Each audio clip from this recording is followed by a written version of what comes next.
Hi, you're watching Community Shield, a program brought to you by the Houston Police Department, airing every single Wednesday at 3 o'clock here in NowMedia, Heraldo Media Group, and of course, their network of TV stations and radio stations all over this country.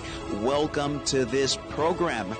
Today, we have a very interesting topic, something that's pretty hot out there, animal cruelty, animal attacks, something that's been happening and has gone up since the beginning of COVID, animal attacks, and there are many reasons, and we're going to be discussing some of these reasons and, of course, how to prevent yourself from being attacked by an animal, or what happens when you are getting attacked by an animal. What are the best practices? Stick around. And also, the summer's here. It's hot. So what do we do with our pets? How do we keep them safe? So stick around for that. We're going to have Megan Sample from BARC. She is part of the Animal Enforcement Unit. And, of course, we're also going to have HPD officer, an investigator from Major Offenders Animal Cruelty Unit. Officer Nichols is one of our trainers. He trains our cadets. He keeps us updated in some of the latest and greatest information that's coming out, and he's going to be talking about some of the ordinance updates, so take note of that. Now, before we keep going with the program here at Community Shield, we're going to let you just check out these images from the August National Night Out celebrations. Now, the city of Houston celebrates National Night Out on October the 4th, but these are some of the our city partners that and friends and community members that wanted to get started on that, just as a good excuse to invite police to go out there. So check out these images, and then we're going to come back with our friends from the Houston Police Department, animal cruelty, and much, much more. Don't go anywhere.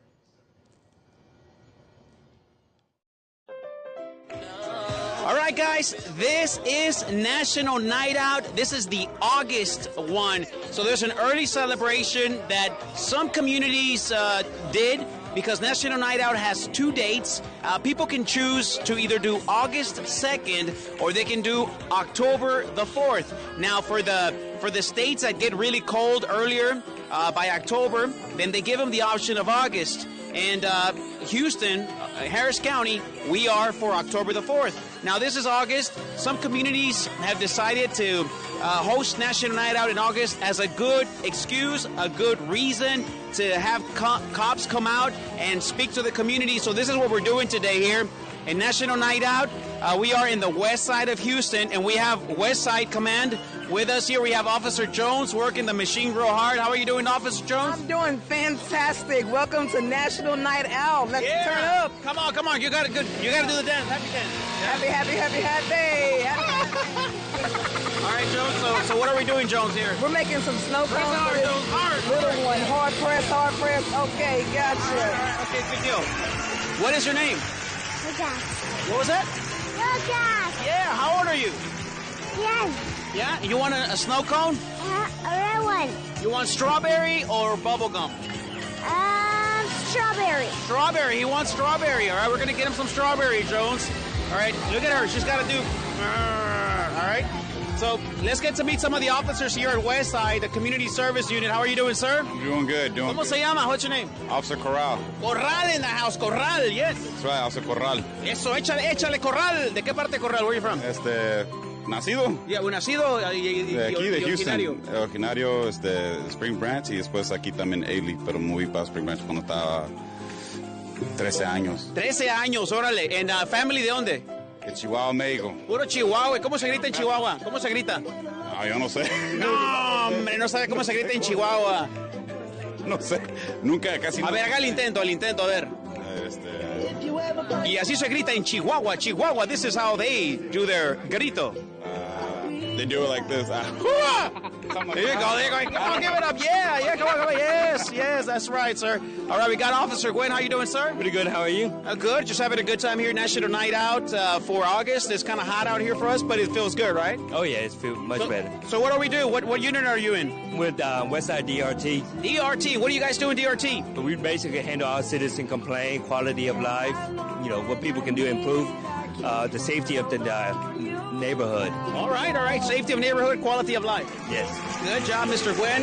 You want to send a shout out to somebody out there? Not really. No, you want to send a shout out to Lieutenant Lou?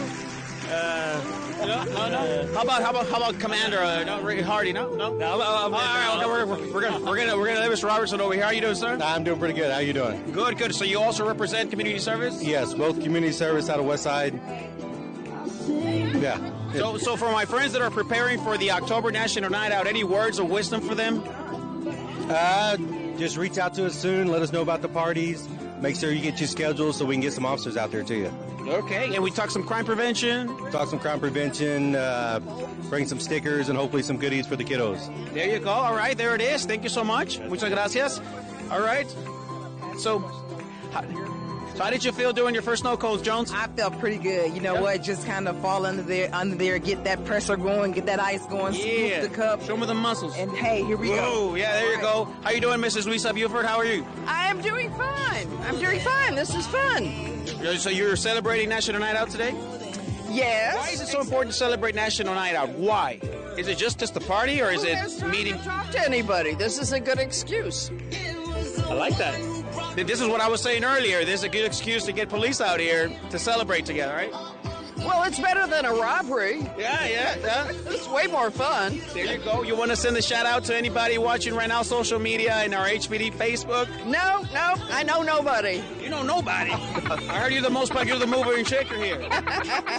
Not yet. All right. It's early. All right. Let's continue going for a couple of more seconds over here as we continue to say hi to our friends. All right, guys, how you guys doing? What is your name? I'm Renee. Renee, I heard you are the organizer? Yes. So tell me what the importance of National Night Out. The importance for crime prevention and crime awareness. Crime prevention and awareness. Right. All right. Letting the criminals know we're not going to tolerate any abuse on this property. And we ain't playing around here. We're not playing around here. We ain't playing. We're not playing around here. Preach it. We're not playing around here. Hey, y'all got to go. In the cell. Okay. Us or the... Okay.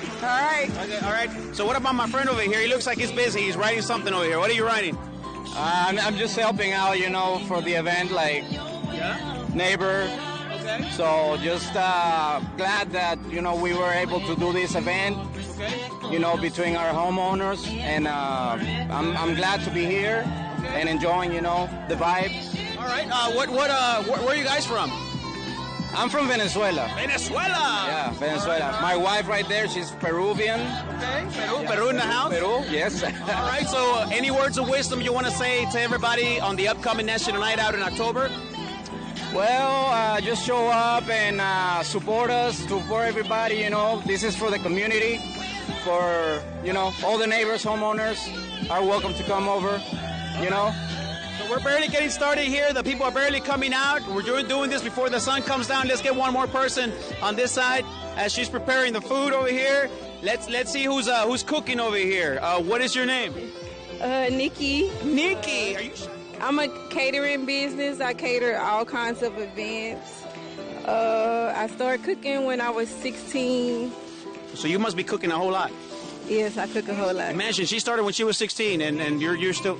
All right, and she can cook. So we're going to taste some of that food later on, okay? All right, this is National Night Out. Es el día de conocer a tu vecino, National Night Out. We're starting here in the West Side with the West Side Command, and the party's about to get started, so we're going to get busy over there making some snow cones. Nos vemos. We'll see you later. Raspas con la policía. Do you guys speak Spanish? They don't. They don't. You do. Can you say raspas? There you go. Raspas con la policía. Can everybody go? Yay! Oh, come on, better. Yay! I want the parents. I want to see the parents go, yay. 1, 2, 3. Yay!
Southside. Estamos celebrando el Día de los Vecinos. How are you doing, sir? What is your name? Victor. Victor, what about you? Alan. Alan, what about you? Mark. Okay, Mark, don't get mad, Mark. Okay, what about you? Crystal. Crystal. Crystal. Crystal. Okay, what about you? Huh? Jeremiah. Okay, here we go. We're gonna do some musical chairs here, guys, as we celebrate National Night Out. Can you guys say National Night Out? National Night Out. A little louder. Come on. 1, 2, 3, go. National Night Out. All right, National Night Out. This is how we celebrate. Let me just give you some caution here. Do not break the chair. Grab it gently, okay, and do a little drop gently. Show them how. Gently. Gently. You see that? Don't. I don't want to have to call 911. Okay, we don't have to put this on the news. We got people injured playing musical chairs. All right? Con cuidadito. No se me vaya a romper una cadera. Por ahí despacito. Say, can you say suave, suavecito? Suave, suavecito. Despacito. Suave, suavecito. Despacito. ¿Me la sabes? Pasito, pasito, suave, suavecito. Pasito, pasito, suave, suavecito. Here we go. All right, here we go. We're going to start, guys. Here we go. Musical chairs. We start now. Dale, Jeremías. Just please do not break my chairs here.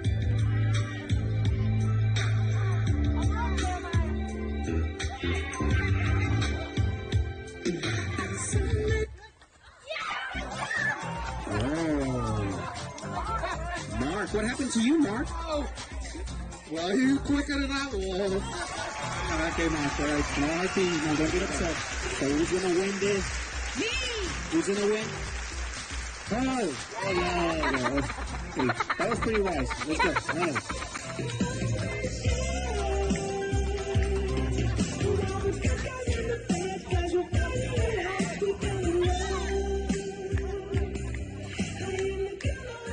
All right. Was that it? Yeah? Okay. Congratulations to Cristal! Can everybody say National Night Out? Say it louder!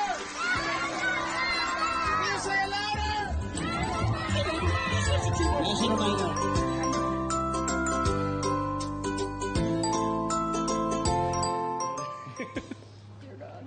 No.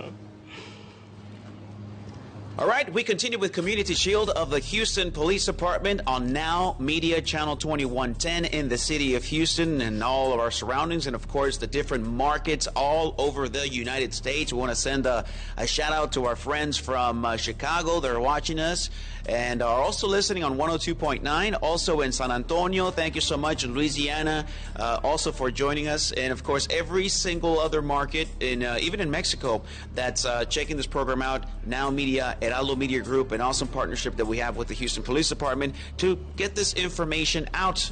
The city of Houston has this very, very unique program, and the Houston Police Department is so excited to be able to do this every single Wednesday at 3 o'clock, and of course on Saturdays a repeated show of Community Shield. Now we also have some Houston Police representation here. He's one of our instructors. He goes out to the academy and speaks to hundreds, if not thousands, of officers all the time, and tells us what the latest and greatest is with animals, with animal cruelty, with responsible ownership, or just the basic things of how a Houston police officer is to go out and enforce the basic laws. We're not experts in every single thing, but that's what we have our friends from Major Offenders and Animal Cruelty Unit, like Officer Nichols, that's going to come and expand on every single thing that has to do with animal abuse and all of that. He's also going to be touching on what to do if you actually are attacked by a dog.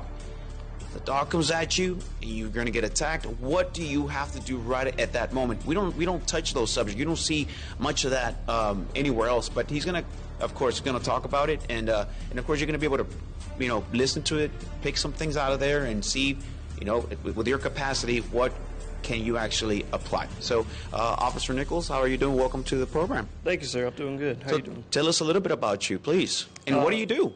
My name is Officer Nichols. I've been with the Houston Police Department 7 years. I've been investigating animal cruelty for 3 years. I've been all over the city, north side, south side, investigating everything from municipal code violations, penal code violations, Class C to felony, as well as engaging in citizen tips, pet store inspections, and severe cases of bites. Sure. Severe cases of bites. Let's start with some of the terminology. What is considered to be a dangerous dog or a dangerous animal? So a dangerous dog is typically registered once it has bitten somebody. However, any citizen can go to a city website and register a dog as dangerous even if it has not bit, based on its attitude towards the public. So if a dog has gotten loose multiple times, it's been seen chasing kids or other people up and down the street, a citizen can fill out an affidavit online and register the dog as dangerous. Then, is this considered for loose dogs or the neighbor's dog, or how does that apply? So any person can fill out a dangerous dog affidavit. They just have to follow through with the court hearing and give their testimony as to why they believe the dog is dangerous. Sure. If the court determines the dog is dangerous, then the owner will be required to have a dangerous dog tag, which is a bright red tag, so everybody may know that that dog is dangerous. And of course, there's fines if they do not comply with that. I always get that complaint. My neighbor does not secure his dog. Right. He's always out. He jumps the fence, and he's chasing people on the streets. Right. And that is a common issue that we deal with, and sometimes it's frustrating for the owners. You know, they try different methods to try and contain the dog, and the dog is hyperactive and it finds ways to get out. So in those situations, we prefer to try and educate the owners and try to help them figure out a way. With the new laws that came out on January 18th, in which a dog can't be restrained with a chain, a lot of owners complain that, well, nothing else is going to hold my dog. But something to remember is, as an owner, you have possession of that dog's life is in your care, and if there's no other method or way for you to figure out how to control that dog, the maybe more responsible choice is to give the dog to somebody who can. Yeah. And that's a hard decision to make as a pet owner. Sure. But Absolutely. you have to think in the greater scope of what's good for the animals. Sure. So we try to do our best to work with citizens and families of pet owners. But in some cases, it's just negligence. Some people are told by neighbors, hey, your dog got out, and it might be the second or third time it's bitten somebody. Sure. However, I will say that not always, the bite isn't always reported. So I would recommend that if a dog bites somebody, please call so that we can document the dog, so that the dog may be tested, and to ensure that it didn't transmit any zoonotic diseases to you. Go to the doctor. Make sure you do get checked out if a dog bites you. Sure. Now, rabies. Why are dogs so? Rabies is very dangerous, right? Right, and rabies can kill you. It is a disease that attacks your neurological system. Sure. It will travel up into your brain and basically shut your brain down. Originally, they used to call it hydrophobia because you would foam at the mouth, you would lose the ability to swallow water, and then so people thought they became hydrophobic or waterphobic. But really, it was a side effect of rabies. Once rabies reaches your brain and you show symptoms of having it, there's no longer a way for us to treat you or cure you. It is deadly. Wow. So the only way to treat and stop rabies is to immediately go to a doctor, get a injection. It's in the area of the bite, so that it can stop where it bit, where the injection of the rabies came from. Rabies does not have a set time of when it will set in. If you're bitten on the leg, it might take longer for it to take effect versus if you were bitten on the shoulder. So you don't really have a known time frame. So Sure. I really suggest going to a doctor whenever you get bit. Just like when you step on a nail, you got to get it taken care of real quick. You don't know if that nail is rusty. You don't know if that nail has anything that's going to cause to lose your foot or get some sort of nasty infection. Same thing with a dog, right? And yes, and rabies aren't the only disease that animals can carry. There's many zoonotic diseases. They can carry Lyme disease, anthrax. There's all sorts of diseases that we don't know what that dog might have. So protect yourself and make sure you do get checked out. The main concern is getting you healthy and making sure the dog is healthy. And one of the requirements for when a dog bites is quarantining the animal and having it tested. Sure. If they do not comply with that quarantine, then they're subject to citation. And we sometimes seize the animals if the dog is a repeat biter and the owners just fail to comply over and over again, for the safety of the public, we'll remove the dog from that environment. I like that. Now, let's say you deal with an animal. Is there a way that we can find out that animal has rabies, or is that something that, no, we need to, the animal's not going to necessarily show any signs of anything? Right. So there are some signs that show on the dog. We have city ordinances that require you to vaccinate your dog with a rabies vaccine yearly. Annually, you have to have a dog rabies vaccine. If you don't, that's subject to citation. But the certain signs that show for rabies, primarily it's easier to identify with nocturnal animals such as raccoons. Raccoons come out at night. So if you see a raccoon in the day wandering around, it appears to be drunk or it looks lost or confused. Stay away from that animal. You should never approach a wild animal because animals are unpredictable. But specifically with nocturnal animals, bats, you don't know what's going on with that animal. It's best to keep your distance. With dogs, there's that stereotypical foaming of the mouth. However, that's not always the case for rabies because dogs will foam at the mouth when they get overheated and they heavy pant. So not always, but if you see a dog, he's got some foam around his mouth, again, I just recommend not approaching an animal you don't know. Now, I know HPD takes the education side very as the most important element when we go out, when we get called for a loose dog, we find the owner. It's not the priority, it's not to be writing people's citations. We like to educate. Can you tell us a little bit about that? Yeah, so we do prefer to educate. Citing and seizing is not our number one goal. Our number one goal is to ensure the safety of the animals and ensure the safety of the people. Now, there's different ways we can go about that. If an owner is, cooperative, compliant, they want to make sure that their dog is up to date, then we'll, of course, defer to animal control and BARC and see if they can schedule an appointment to get that dog checked and get all of his rabies. If they have an issue with the dog getting loose, we'll suggest different kinds of, tethering.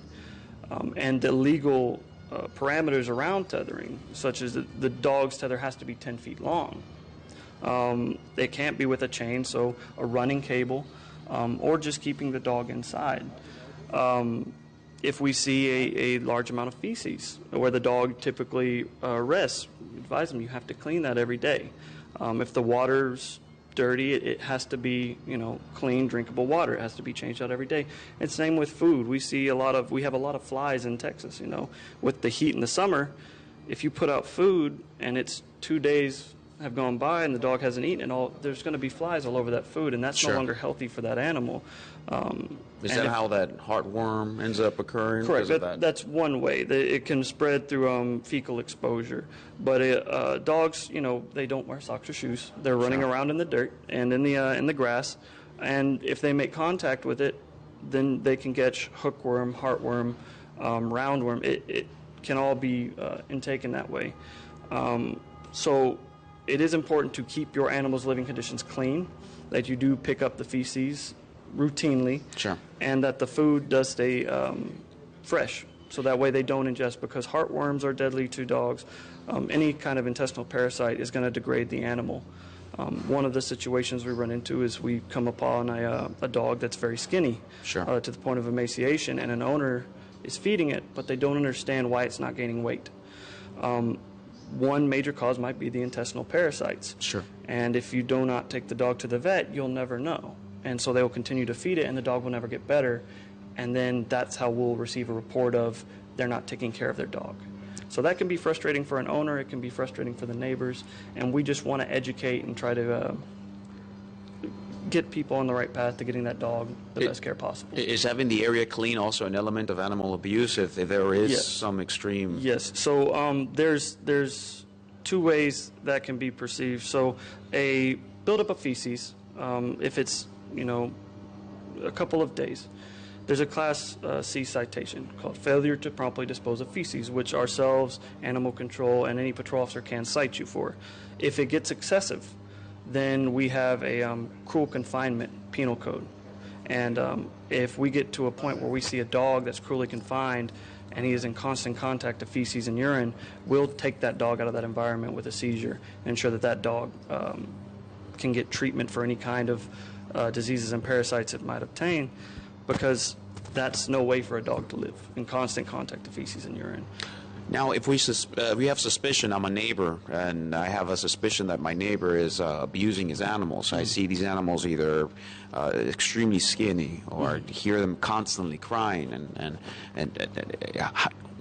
When do we call police? Right. So in any emergency, whether you think it's an emergency, please call 911. Patrol will get there as quickly as possible, and we can do a report and follow up and make sure that the animal is not being cruelly treated and start our investigation. They can report it to us. They can also report to animal control. We also have a website, 927-PAWS. That is the Harris County Animal Cruelty Task Force, which encompasses multiple precincts, Precinct 5, ourselves and major offenders, animal control, and we all communicate and work together to make sure that we support each other. So the Harris County Task Force for Animal Cruelty, the website 927-PAWS. You can go on there and report. We'll receive the reports and respond to them as quickly as possible. There it is. Animal cruelty is something that the Houston Police Department takes very serious, and it's just like abusing a child, right? Somebody that abuses an animal, it's correlated. It's correlated to even family violence, domestic abuse, and all of this. Correct. We've seen a correlation in family abuse and animal abuse. Typically, if you have an abusive spouse or an abusive parent or whatever it may be, it doesn't always just start with the child or with the spouse.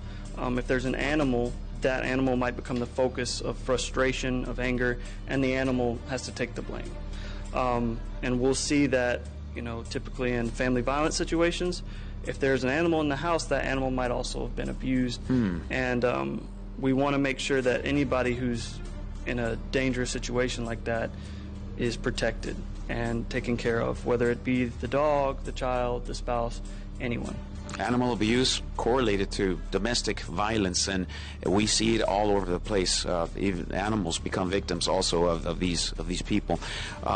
Again, the Houston Police Department is here to serve you. If you have any suspicion of animal abuse, your neighbor, who knows, calling the police and getting police involved just to check on that pet might lead us to other things. It might lead us to other type of abuses inside that house. Who knows? But only you. You are our eyes and ears. You are the force multiplier. You are the one that's going to help us get into these places that we cannot be in. Now, stick around for just a moment, because we will go into what happens when an animal attacks. Here in Community Shield with the Houston Police Department. Don't go anywhere. We're told that Kaylee wasn't the driver, but Kaylee was the only one that wasn't wearing her seatbelt.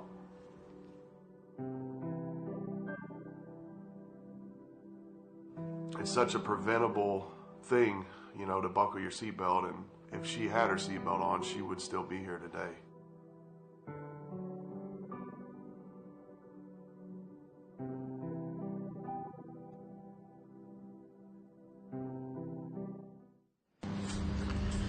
All right, so the moment that we've been waiting for, the action. Yes, sir. The romance, desire. No, I'm kidding. Okay, so now we are faced with a situation where there is a dog that is willing to attack you and is going to attack you. Correct. Okay? What to do when the attack is already imminent? Right. So if a dog attack is imminent, there's no sure way to avoid injury. An injury is possible. In an event that you know that you're going to be bit by a dog, one of the strategies or techniques we may use is to provide it and choose what you want it to bite. If you present your non-dominant arm and it focuses on your arm, you may be able to use your free hand to then control the animal.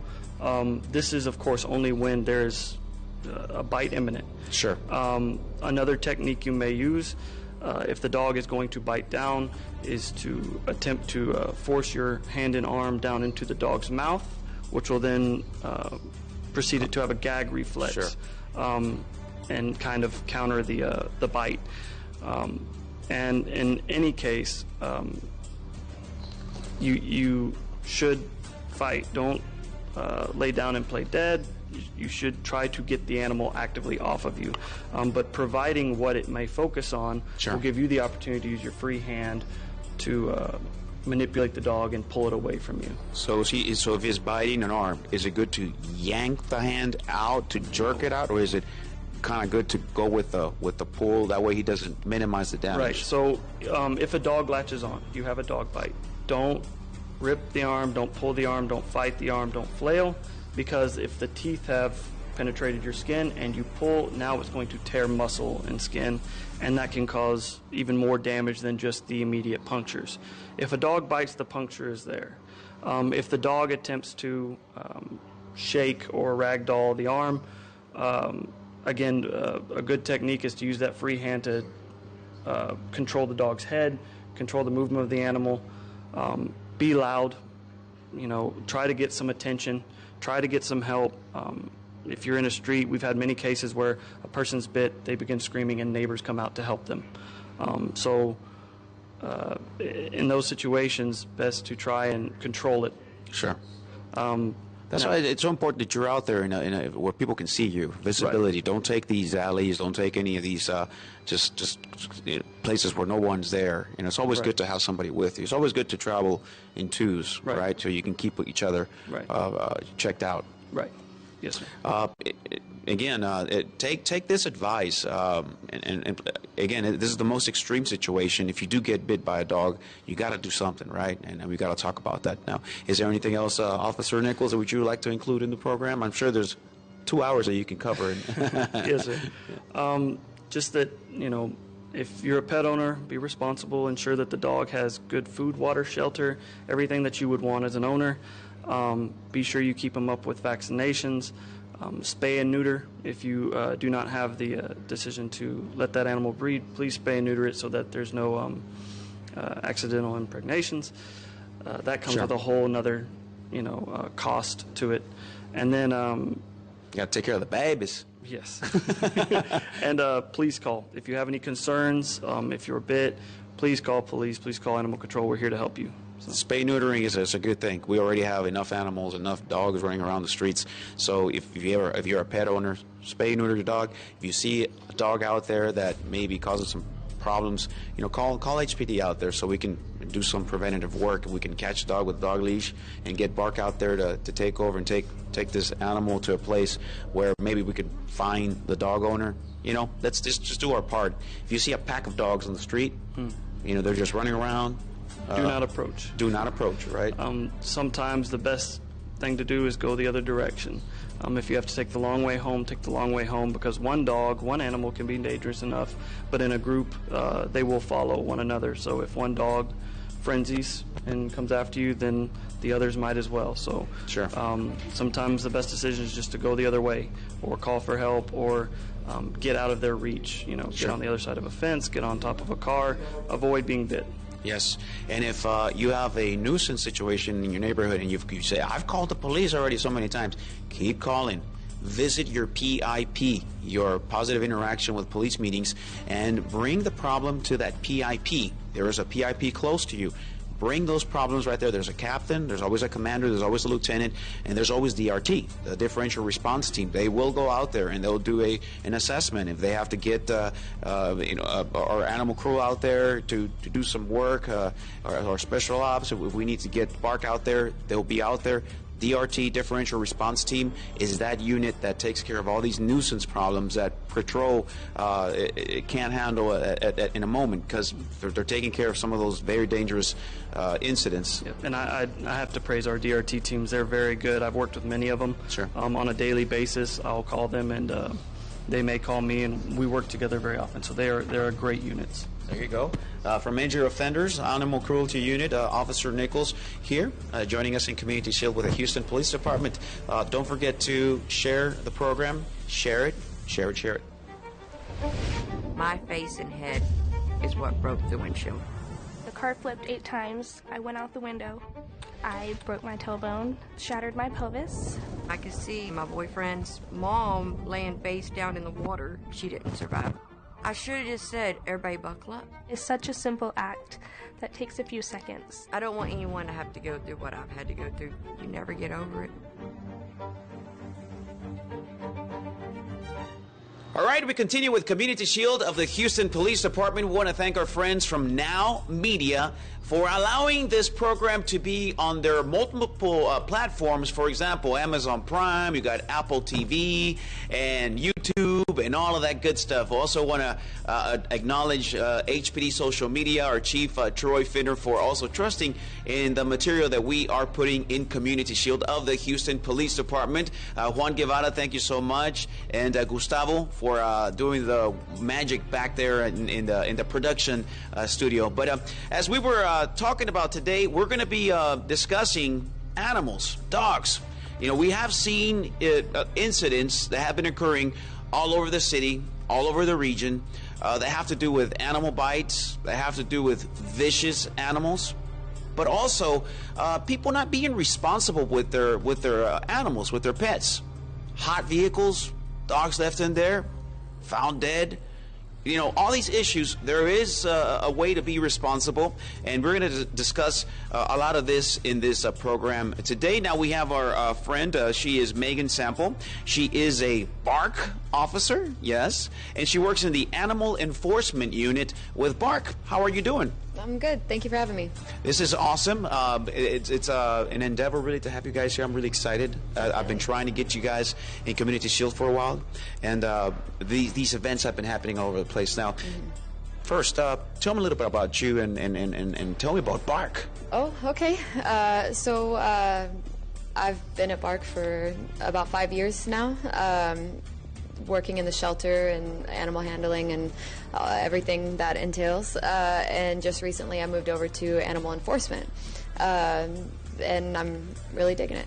All right, you're digging it. You like it, yeah. It's pretty cool. It's a really big picture, and everything that we experience in the shelter starts in the field. Okay, tell me, what does a day look like for you there in BARC? Right now, you know, we come in the mornings, we grab our things, and we head out. Maybe eat some breakfast. Maybe get some coffee. At least maybe 2 cups of coffee, you know, no big deal. And then we head out and we start running our calls. The day can consist of, well, mostly it's a lot of bite case calls. We investigate our bite case calls. We have our, you know, our neglect, our city ordinance calls, strays, and so on. Sure. Let's talk about strays. Let's talk about dangerous dogs. Okay. We have seen these incidents come up and pop up all over the city. Dogs out there, people not knowing how to handle a situation when you see a loose dog, a pit bull. You know, tell me a little bit about how do we handle situations when we have a loose dog? So if let's say you're walking home from the bus, or maybe even putting your groceries up, and there's a dog, a loose dog, an unfamiliar dog, or maybe familiar, we don't know. But first thing, don't run from the dog. Okay. Don't run. A lot of times the dog's just minding its own business. Sometimes people are afraid of dogs, and that's the first instinct is to run. But don't run. What goes through the mind? The mind of the dog or of the person? The person is, oh man, there's this dog. Both? Right? I think with the dog, when you run, that chase kicks in, you know. So if they maybe weren't interested in you before, or maybe they were just kind of in the area, they see you run, they hear you kind of shuffle your feet and go, and they're like, oh, chase. Sometimes squirrel, yeah, go get it, the prey drive, you know. Sure. So a lot of times they will kind of leave you alone. Don't call out to the dog. You know, if you don't know the dog, don't call out to the dog, because a lot of times things can get weird real quick. Okay. But don't run. Main thing, don't run. Back away slowly, or get into your car slowly. Whatever you can do it slowly and calmly. Okay.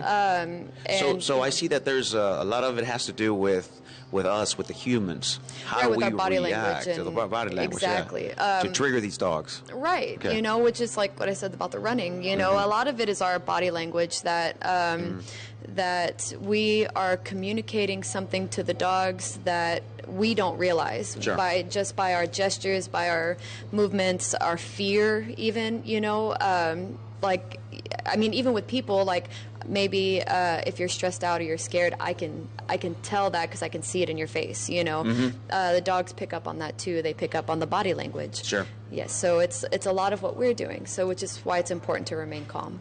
Now, I've done this before, and I'm gonna put it out there because I've done it, and I'm curious to see if I've done the right thing. Okay. It's worked twice, and this is me as a civilian on the street Sure. doing my jog. Yes. I got this dog staring at me. I stare at him. He stares at me, and I stare back at him. Right, and I Okay. want to see what his move is gonna be. Right. So as I'm kind of just trotting, right, just jumping a little bit there, then he starts running towards me like. Oh, yeah. So this is what I've done, but again, I'm not recommending it. I'm gonna see if I'm if I did the right thing. I kind of looked at the dog and looked at it and just ran towards it, and kind of with a Right. purpose, and the dog kind of just turned around. and ran Right. away. Sometimes it depends. It Sure. depends on your size in relation to the dog too, right? Sure. So you're taller than I am, so you might necessarily be a little bit maybe more intimidating to do such a thing. Sometimes, like for me, Sure. if there's a dog or even a group of dogs that are looking at me and like maybe they're going to get a little fresh, you know, What does that mean, a little fresh? a little fresh, like they're gonna run up on me, you know what that means. But I'll you know, kind of firmly like I'll kind of squawk at him a little bit, like don't come over here, making choices, you know. Like you take control of it and Yes, you take a firm voice, firm actions. Sure. Be sure in your movements. You know, if you start acting flinchy and whatever, then they're like, oh, it's like they're more interested and they start to progress. But just be sure in your movements.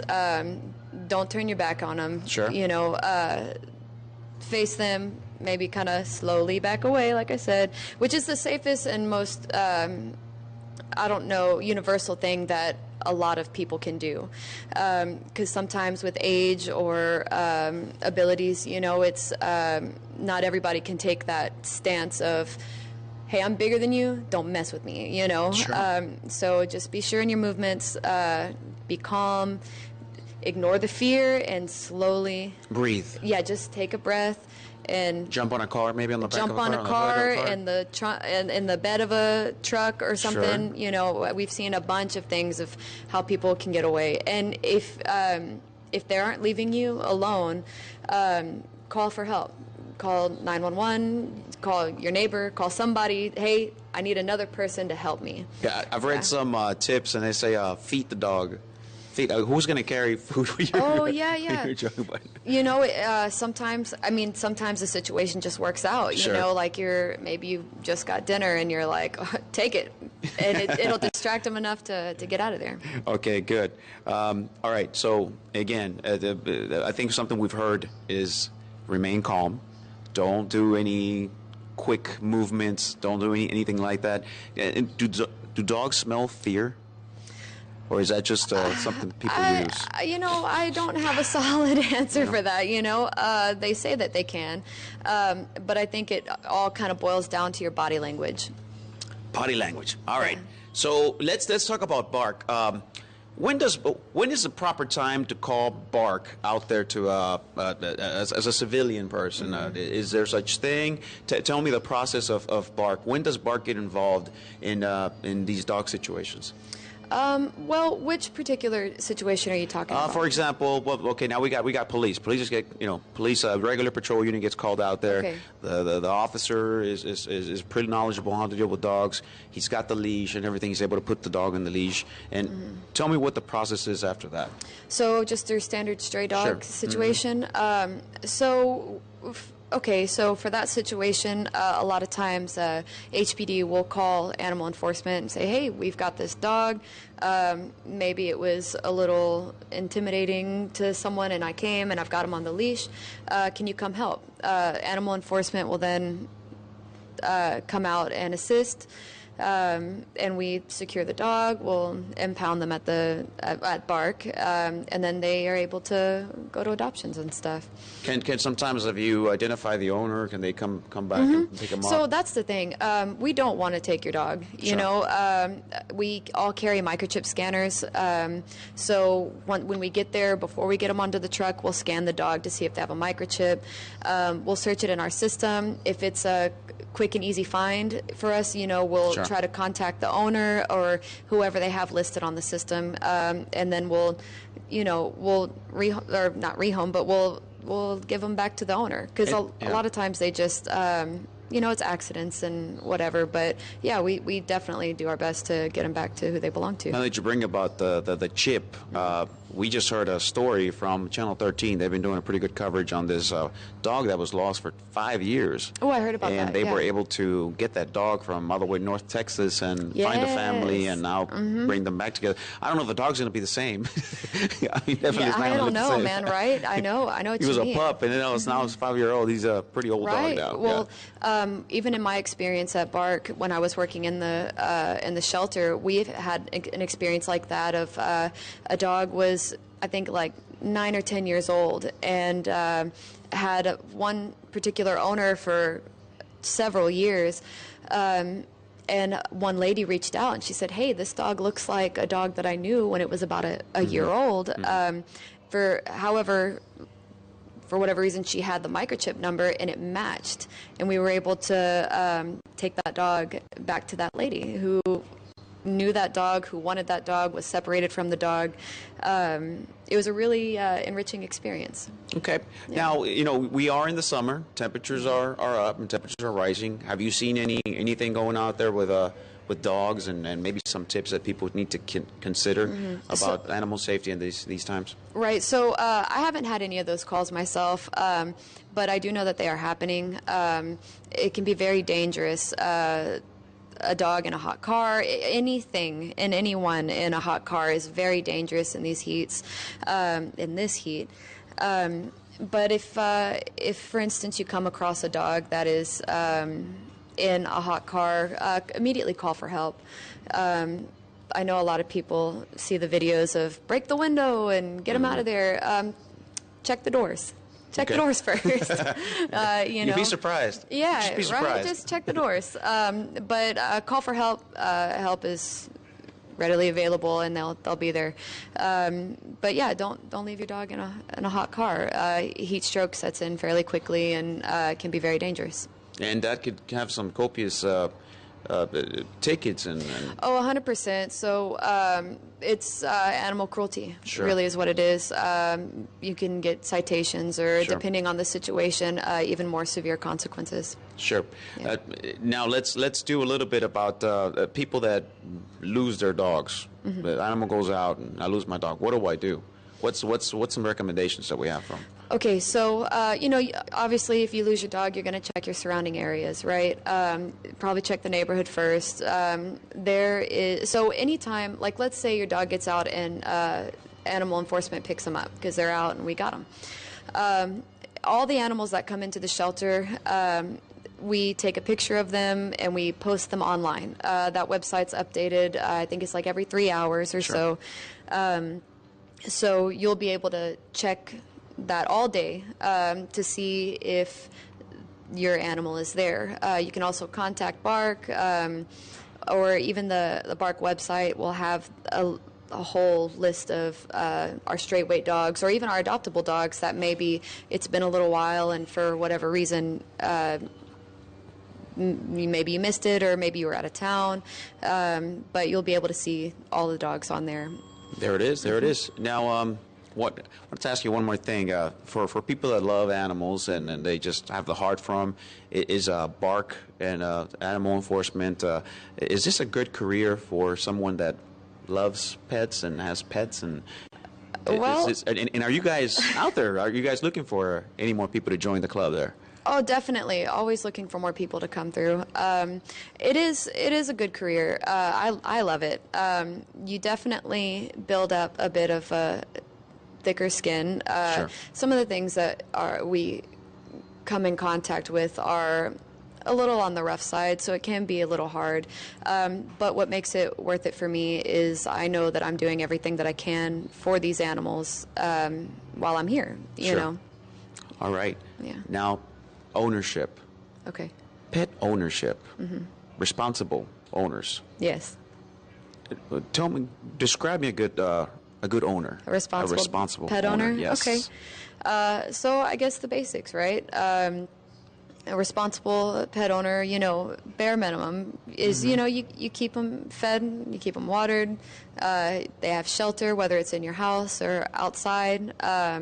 You keep them on a leash or keep them in the backyard, you know, up to date on their vaccines. Sure. That's one of the most important things is their vaccines. But you know, with the new city ordinance, microchip, pet city license, you know, just common basic care and keep of your animal. You know, Sure. if you see that your dog's injured or something, take them to the vet, get them checked out. You bring about the leashes. I've seen dogs with chains on Right, their yes. just on their necks, and I've seen them also leashed up, and people complain, hey, the dog is being tied for the entire Days, day, right. and he's going around his little shelter, and now it's down to a foot, Right, so the dog yeah. is there stuck. I mean, Tangled, yeah. Let's tell me the rules of that. So I'm glad you brought up the chains. So with the new city ordinance, chains you're not allowed to chain your dog to anything. You can still tether them. You can use a rope or one of those cable runners, but it just can't be a chain around their neck. But in regards to having them tethered, you want it to be a minimum of 10 feet.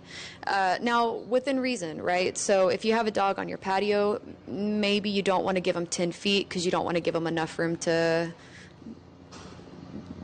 I don't know. Just reach the fence, or Yes, or be in danger if they were to like jump over the fence, Sure. or you know. Sure, then they choke themselves there. Yeah. Exactly, and we don't want that. But for your regular outdoor stuff, it's a minimum of 10 feet. But you want to give the dog enough room to kind of stretch his legs. Sure. You know, access the food, access the water that you've set out, and all that. All right. Well, there it is. Let's ask our friend here also if there's any other ordinances that've been updated with this city ordinance. If you have any other updates that would you like to share with us? I think that's those are the main ordinances right now. It's just you know, which is not new, but you have to have the rabies vaccine. Okay. A new one is the microchip.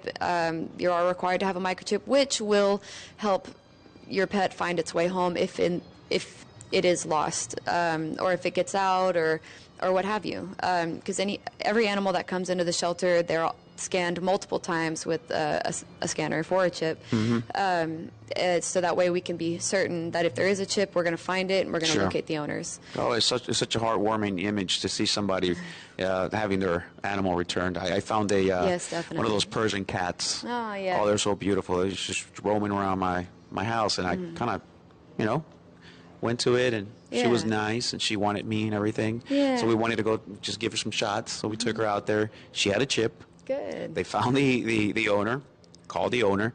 The owner was like, I'm not interested in having the cat. Surprise, you got a new So pet. there's a nice, fat Persian cat. Yeah. Real fat. Just fluffy. I like it. Healthy. It's healthy. very healthy, yes. Just a beautiful cat. Good. Just he has a meanest look. Grumpy face all the time. Grumpy face. Yeah, I love the yeah. grumpy face, and when I bathe it, it gets this tiny. Oh, I bet it does. Oh, I love those things. Anything else you would like to add to the program today from Bark? Any message that you just got to let everybody know? Oh, well, I mean, adopt a dog. Adopt a dog at Bark. We have a ton of dogs. Tell us the process. How do we do it? Oh, it's easy. So you come in, and we have a huge facility. You can take a look at all the different dogs, different ages, sizes, breeds. There's so many. And whenever you find one or a few that you like, you spend a little time with them, take them outside, if the personality fits, and if that's the one that you want to adopt, then you'll talk to one of the animal care technicians. They give you the paper that you need to go to the front to adopt. and then you just complete the process. You've got to have an ID of some sort, or proof of residency, I think, or just proof of ID, I think is what it is. Yeah, and then they tell you when you can take them home. Sometimes it's same day, sometimes it's a few days because they have to be spayed or neutered. Yes. But yeah, it's real quick and easy. There it is. You want to take a new friend? Let's be a responsible owner. Let's not do the birthday gift. You really got to be calculated when you're gonna give somebody an animal, something that they've wanted forever, and you've already thought about it. You made plans and you've already interviewed your teenager. How are you going to take care of it? Exactly. What are you going to do? Because you don't want to give yourself another responsibility if your teenager's not going to stand up and fix. And I'm glad you brought that up, because so many times when we talk to people, we hear, "Oh, that's my son's dog," and the son is a child or a teenager, and they can barely take care of themselves, much less another dog. So when you do adopt an animal, whatever it is, and you're adopting it for your child, it's really for you. Do you want to take on this responsibility? True. It can be a good learning experience for the whole family. True. But ultimately, do you want to take on this responsibility? That's what I'm doing. I've got 3 girls. I got a 5-year-old, 8-year-old, and a 11-year-old. Okay. The 11-year-old, she's been wanting a dog, and I'm like, honey, I'm not going to add another child to myself because I know it's going to be another child. Yeah. Show me you're responsible. Show me a good 6 year of good responsibility. You taking your chores serious and everything, and we'll consider. Right. And you said, look, I got friend. you this cat. That's right. A nice Persian cat. Fluffy cat. Another one. That's right. Look, it's a cat. Here you go. Well, thank you so much for being here with us. I know you guys are swamped with a lot of work, and you guys are as humane as possible with 100%. These animals, and you guys just try to do your best. And handling is one of our most important things. Yes, and we wish you the best of luck and blessings on your endeavors and everything that you do. But before we go, I need to ask you the raccoon question. Have you dealt with a raccoon? I have. I've dealt with a few raccoons. Okay, they're pretty dangerous, right? They're pretty crazy. Raccoons? Yeah. Some raccoons, as cute as they are, they. This has been a NowMedia television feature presentation. All rights reserved.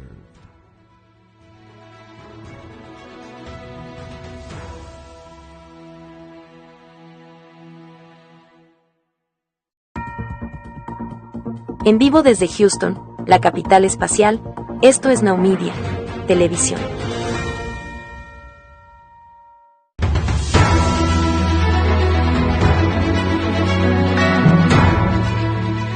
En vivo desde Houston, la ciudad espacial, esto es NowMedia Televisión.